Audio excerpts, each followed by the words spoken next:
What if the problem isn't that compound interest doesn't work, but that almost no one knows the trick behind it? Stay until the end, because today you're going to understand what that trick is and why it completely changes the way you see money grow. When people invest for the first time, they expect visible progress. They expect the sacrifice to show up quickly on the chart. However, real growth doesn't happen at the beginning. It happens at the end, when the capital has had enough time to multiply on itself over and over again. The trap is simple. Many give up during the years that seem slow, right before the curve begins to tilt in their favor. And so you can understand the success of compound interest. Let's meet Tadeo. Tadeo works at a call center. He earns around $43,400 a year before taxes. After deductions, his real monthly income is $2,619. Rent absorbs $1,153. Food and transportation exceed $800. The rest disappears between utilities and everyday expenses. When the month ends, if he's lucky, $50 or $60 are left. For years, he thought investing was something reserved for people with much higher incomes. But one day, he heard an idea that made him uncomfortable. The difference between those who build wealth and those who don't is usually not salary, but the time they remain invested. To remain. It wasn't about being right. It wasn't about predicting. It was about lasting. After thinking about it for several days, he decided to try something simple and sustainable. He opened a basic account to invest in a broad market fund and set up an automatic transfer of $37 per month. It wasn't an ambitious amount. It was simply the number he could commit to without destabilizing his budget. The first few months were anticlimactic. The balance went up a few dollars and went down a few others. By the third month, he had invested a little over $110. The chart looked almost flat. Emotionally, the progress was invisible. This is where most people quit. Not during a major crisis, but during the routine. Routine erodes conviction when results aren't obvious. What Tadeo still didn't fully understand is that compound interest depends on the size of the base. When the capital is small, even a good return produces small numbers. Not because the system doesn't work, but because multiplication needs time to become visible. Instead of evaluating it every month, he decided to treat the investment like just another bill, automatic, without emotional debate. He wasn't looking for excitement, he was looking for permanence. And even though he didn't know it yet, that decision not to interrupt the process during the most boring stage would be the real difference between quitting like most people, or one day seeing the curve tilt in his favor. During the first 6 months, nothing spectacular happened in Tadeo's account. The balance slowly passed $200. Some days it went up, other days it went down. The news talked about inflation, possible recessions, unstable markets. And even though the fluctuations were small, emotionally they felt big because the total amount was small.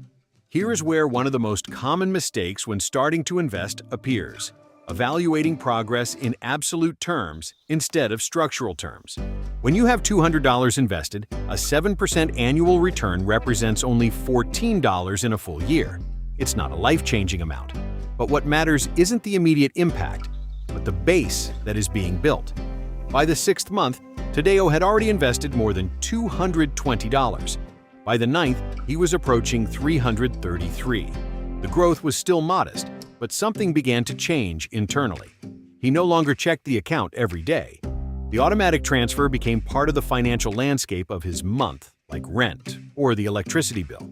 He stopped asking himself if it was worth it, and started asking himself how to protect the process. Then the first real test arrived. His car needed a repair close to $500. For a few minutes, he considered withdrawing the invested money. Technically, it was his. No one was forcing him to keep it there. But something in his mindset had already shifted. He understood that if he broke the system at the first obstacle, the habit would never solidify. He took extra shifts at work, sold a couple of items he no longer used, and covered the expense without touching the investment. That moment marked an invisible but decisive turning point. The investment stopped being available money and became protected capital. By the end of the first year, Tadeo had contributed $444. The total balance was around $470. The gain was small, almost symbolic. But here is something many people underestimate. The first year is not about multiplication, it's about consolidation.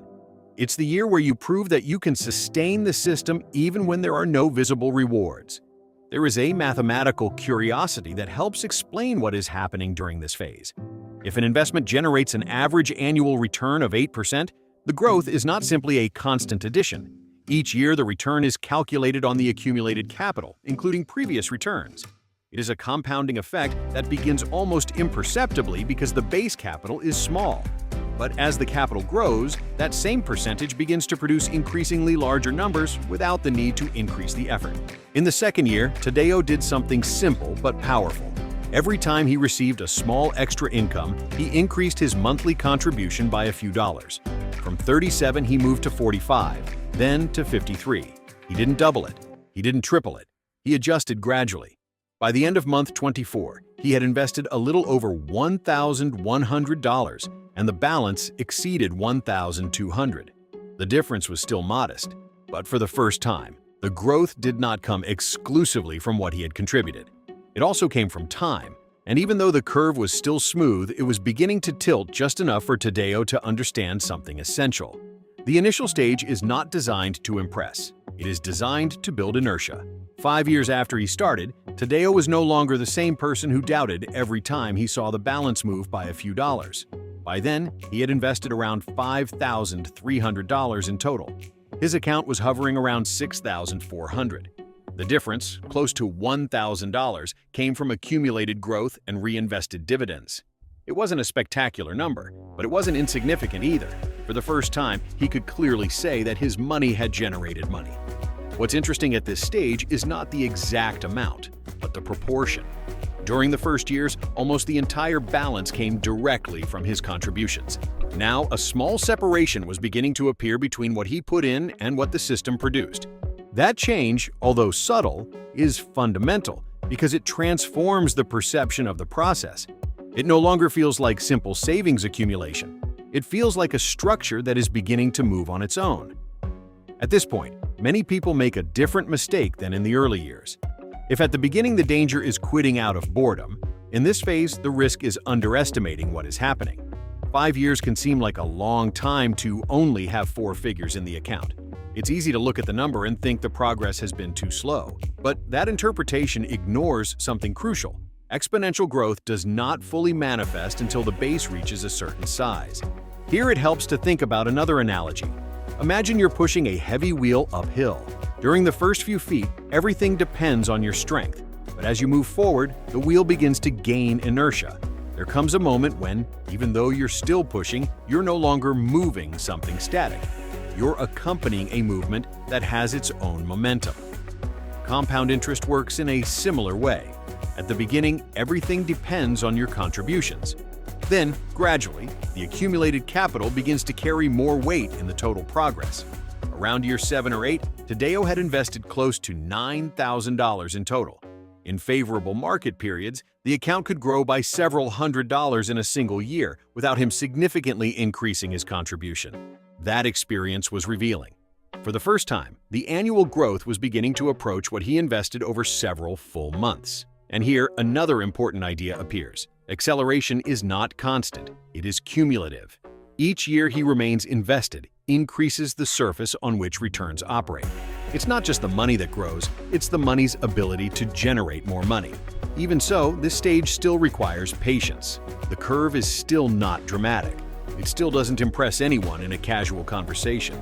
But internally, Tadeo begins to understand that something structural has changed. It's no longer about if it works. It's about how much longer he can sustain it. Because what comes next is not a sudden jump, but the moment when the system stops depending primarily on his contributions and begins to depend more and more on prior accumulation.